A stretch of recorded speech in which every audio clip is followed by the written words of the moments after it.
NFL offseason is officially here, so in today's video, I want to talk about every single quarterback battle that is going on this offseason. Subscribe if you're new, let's hop into it. So these quarterback battles are only going to be battles that are for the QB1 spot, so we're not be talking about backup battles. And I also broke this down into two different categories. Those two different categories are pretty clear, but it's still a little unsure. And number two, it's up in the air. But we are going to begin with the pretty clear but still unsure category, and these have four different teams. Those teams are the Minnesota Vikings, New York Jets, Pittsburgh Steelers, and Tennessee Titans. For the Minnesota Vikings, obviously this is going to be a battle between JJ McCarthy and Sam Howell. I still 100% believe that JJ McCarthy is going to be the QB1 come week 1 of the NFL season. However, it has not been 100% confirmed. It's more than less right now, just sort of a big assumption from all of us. With that said, it does seem pretty clear that JJ will be the starter. They took him as a top 10 pick just a few years ago. They took him as a top pick just a year ago. He was somebody that lit it up in the preseason. There was a lot of hype and anticipation regarding him. And then he had that massive injury, which was just extremely unfortunate. They did make the move for Sam Howell. Sam Howell was a former starting quarterback for the Washington Commanders. Obviously, there was a lot of ups and downs with that, but there was also a lot of really good moments for Sam Howell. I must admit, I don't think this is much of a quarterback battle. I do think JJ will win it. So let's go ahead and move on. Next is the New York Jets.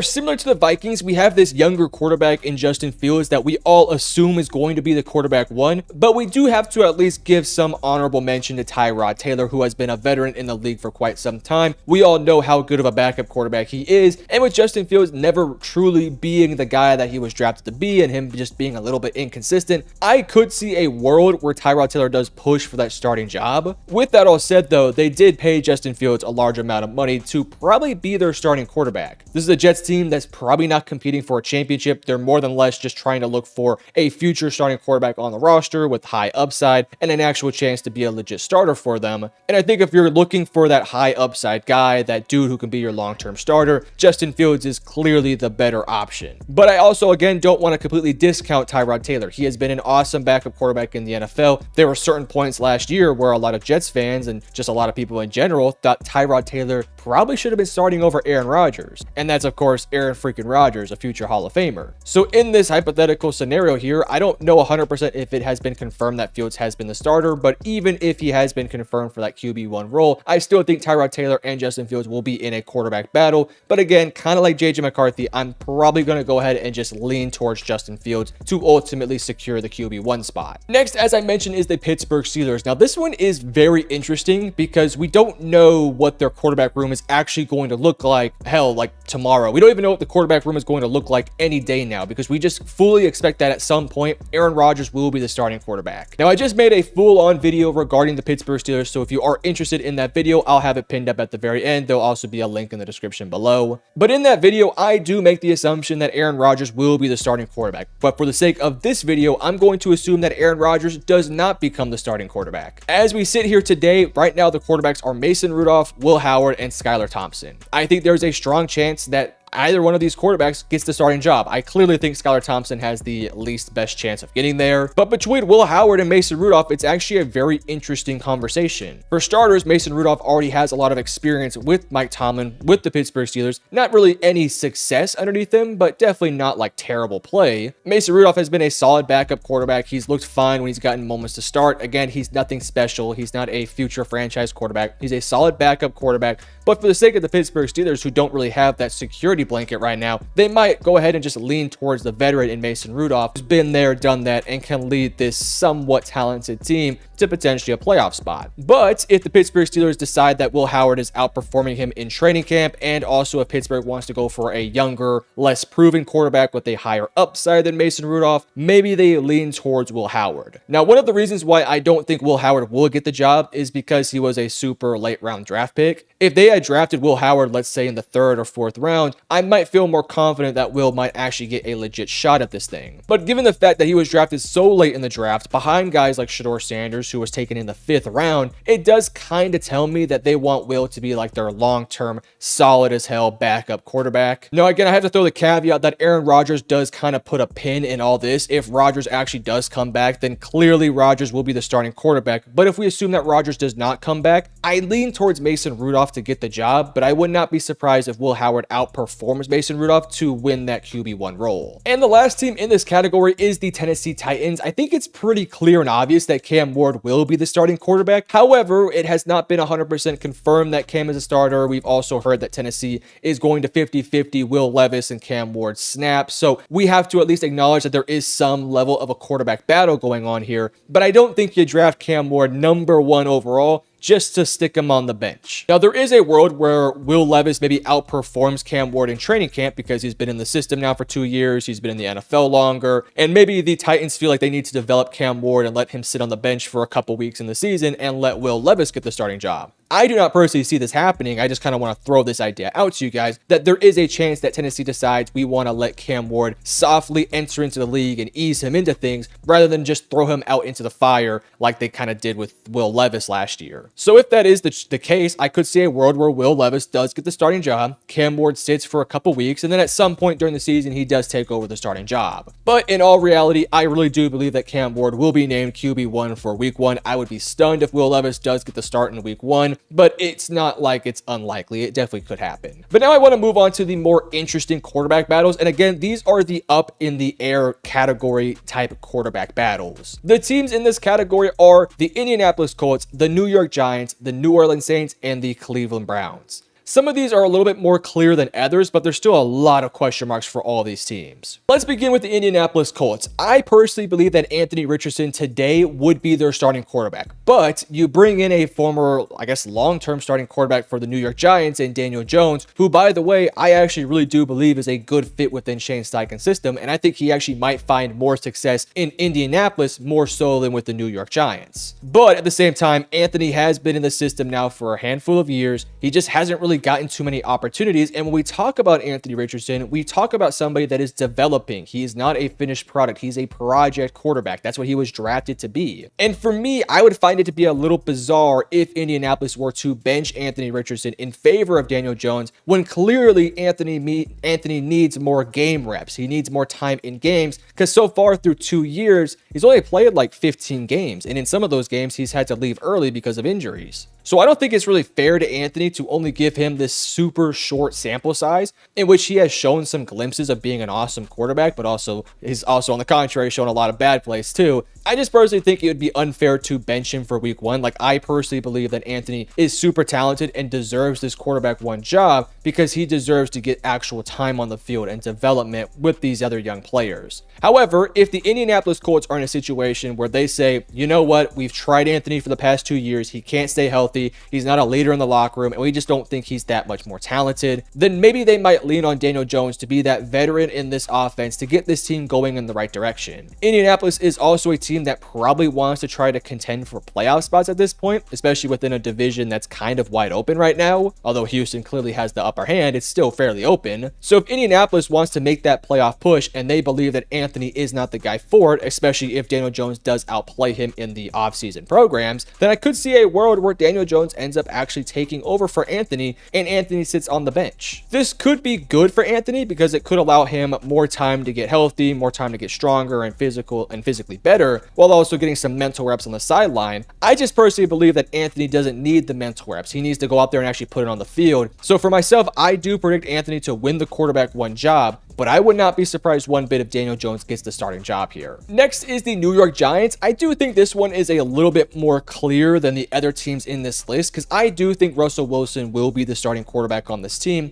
However, this is one of those unique situations where the head coach is basically on the chopping block, and I think his days might be numbered if a guy like Russell Wilson were to be the starting quarterback. So the quarterback battle right now is between Russell Wilson, Jameis Winston, and Jackson Dart. I personally believe that in that order, Russ, Jameis, and Dart will be your starting 3 quarterbacks. I believe it'll be in that order with Russ being the full-time QB1. However, this again is a unique situation. Russell Wilson is a veteran. He's clearly limited at this stage of his career, especially within certain systems. Do you really see him being the guy that can take this team into a playoff run where the New York Giants want to get to? I don't know. especially with their super difficult schedule. If you're looking for a more boom or bust player that can, sell a lot of tickets and be super funny in the media, maybe you go for a guy like Jameis, who at this stage of his career, I wouldn't say is far behind Russell Wilson in terms of impact on a roster. Jameis makes a bunch of boneheaded decisions on the football field, but he's also been in the league for quite some time. He's a bit of a veteran at this point, and I just think he might give you a higher ceiling more so than a Russell Wilson, just because Jameis is actually willing to take chances, whereas Russell isn't necessarily doing that too often. But I also could see a world where Jackson Dart gets the starting job, just simply put, because Brian Daboll and Joe Schoen's jobs are on the line. This could be a situation where upper management is telling this team, hey, we need to see this young quarterback on the field because we need to see if this is our future guy now. So if that were to happen, I could see a world where the New York Giants sort of have to rush the developing project quarterback in Jackson Dart to get playing time week 1, learn from these veterans while actually getting playing time on the field. Again, I think that would be very unfair to Jackson Dart, but I could see a world because of the situation where something like that were to happen. As I said earlier, though, I do think Russell Wilson will be the starter, and I think Jameis will be the backup, and I think Jackson Dart will be the third string. But at some point later in the year, maybe by week 15 or 14, I'm sure they'll kind of do what the Falcons did with Penix, where they'll throw in Jackson Dart later in the season to see if he can kind of help them win a handful of games down the stretch. But again, this is a unique situation. I think all three of these players have a shot. My money's on Russell Wilson, though. Next is the New Orleans Saints. I also think this one is a fairly clear quarterback battle, but I still think there's a lot of uncertainty with this battle. We have Tyler Shock, Spencer Rattler, and Jake Haener. I think you could probably take Haener out of the conversation. He did get some snaps last year, but nothing terribly impressive. Whereas for Spencer Rattler,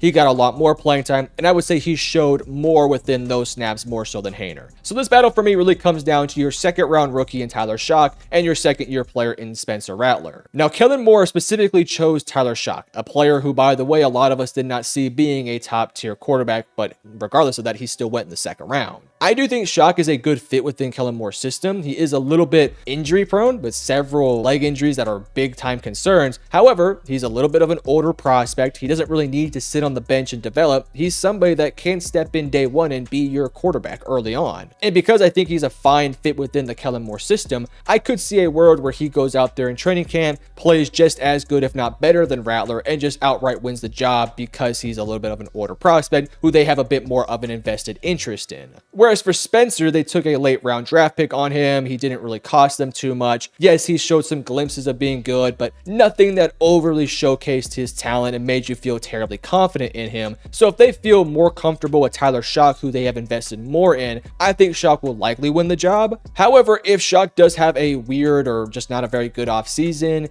and Spencer Rattler looks really good, and let's say they say, you know what, Shock might not be ready quite yet, but Rattler has been in the system or has been on this team, has familiarity with these players, and now enters into a system that might be beneficial for Rattler, there could be a world where they say, you know what, let's start Rattler early on, give him a shot, and then we'll hand the keys off to Shock either next year or later down the road. I personally believe that they will be starting Tyler Shock round or game 1, just because I don't think you invest a second round pick on a quarterback, especially an older guy who has a history like Shock, just to have him sitting on the bench. That would be a bit of a bizarre turn of events. I think it would have to take Spencer Rattler outplaying him significantly in the offseason, proving his value, proving his connection. He'd also have to win the locker room. So there's a lot of hurdles that Rattler would have to overcome that I do think right now Shock might have an advantage on. But I do think there is definitely a shot that Rattler does get the chance to be the QB1 if he outright beats Tyler Shock in training camp. But again, my money is on Tyler Shock. And finally, the last team in this category is probably the one that I'm going to talk the most about because it's by far the most interesting. It's the Cleveland Browns. Now, I saw a report, I'm not sure how true this is, but I did see a report that the QB1 today is Kenny Pickett, with QB2 being Dylan Gabriel, QB3 Joe Flacco, and QB4 Shedeur Sanders. Obviously, Deshaun Watson is still technically on the team, but he's probably going to miss the entire season. So I think his time with the Cleveland Browns is completely over with at this point. Now, let's go at this one by one. Let's begin with the Kenny Pickett side of things. Kenny Pickett, obviously a first-round pick a few years ago, completely flamed out for the Pittsburgh Steelers, did not work out well there at all. He then goes over to the Philadelphia Eagles. knows. He's the backup to Jalen Hurts. He gets some playing time.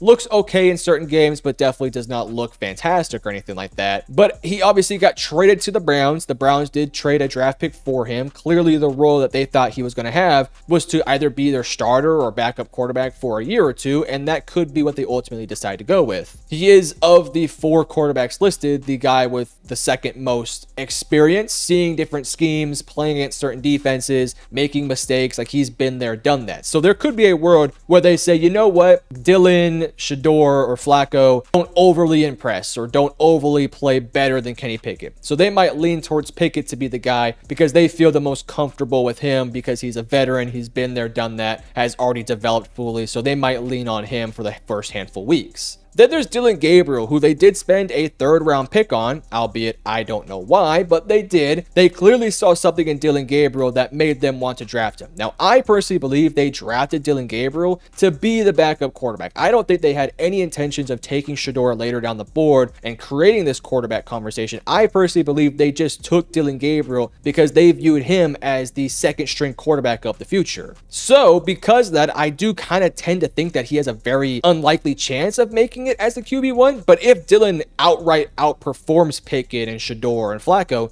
then I don't see a world where they just let this guy sit on the bench. I do think Dylan Gabriel has a legit shot to win this battle. I think he is a feisty competitor. No, he's not the biggest, the most athletic. He doesn't really have a particularly elite trait, but I think he's solid in the pocket. He makes correct reads, doesn't overthink things. Like, I think Dylan Gabriel could very well end up winning this one. So if they think Dylan outplays Shador and they want to go with that youth movement, maybe they go Dylan Gabriel. Then there's Flacco. He obviously led this team to a playoffs just, I think, 2 or 3 years ago. He has experience with the team, the coaching staff, a lot of the big stars. So maybe he has a bit of an upper hand because of that. I still think it's a little surprising they brought him in, especially when they just traded for Kenny Pickett. With that said, this was, I believe they brought Flacco in before they had the draft. So my assumption is that they wanted Flacco to be their QB1 or QB3. QB1 if they feel like Flacco outperforms both players, but QB3 if he doesn't outperform those players, but he can be a guy that can help a young quarterback like Dylan Gabriel develop. But then there's the big wrench in this whole thing, which is Shador Sanders, who, in my opinion, of these 4 quarterbacks, is the most talented quarterback of this group. Now, he was drafted in the 5th round for a reason. I do think there are some legit off-the-field concerns that a lot of teams are worried about. Now, I don't personally believe that he's like a menace to society. He's this locker room cancer. But I do think there's a world where the media circus that Shador brings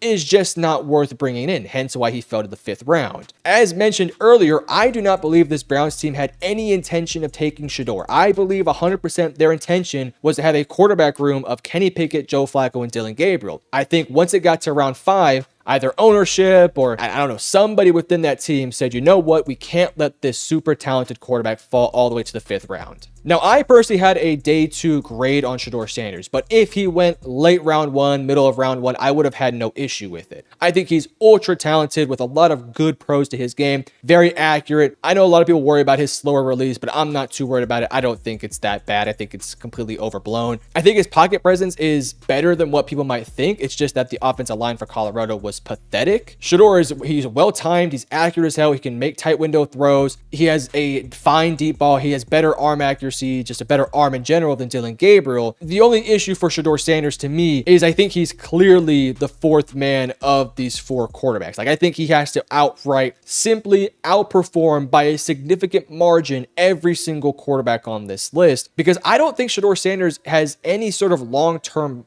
role on this roster. Like, I truly do believe they only took Shador because they felt like there was no way that they couldn't pass on him at that point. But I don't really believe that Shador is the long-term answer for this team. I don't think they want him to be the long-term answer. So because of that, I just have a hard time seeing Shador win the job, because if you let Shador get the QB1 role, all of a sudden you're creating this expectation that he is the long-term answer for the Browns quarterback room, which I don't think the Browns want to do. But I also see a world where Shador simply outplays everyone by such a wide margin that they cannot sit this guy. They have to let him play, even though there are these concerns for their franchise. If you're asking me today what I think this quarterback group is going to look like, I do think Pickett will get the starting job. I do think Dylan Gabriel will be QB2. Then I think either Flacco or Shador will either be cut or will be QB3 or QB4. I just don't see a world where the Browns let Shador Sanders be their starting quarterback, because they do not want the media on their ass about Shador being their franchise quarterback, when it's pretty clear to me, at least, that they're building towards getting a young quarterback in next year's draft class. But you guys let me know in the comment section below, which of these quarterback battles do you guys disagree with me on? And is there any quarterback battles that I may have missed? If there is, let me know down below. And if you enjoyed, hit the like and subscribe button. Love you guys. Peace.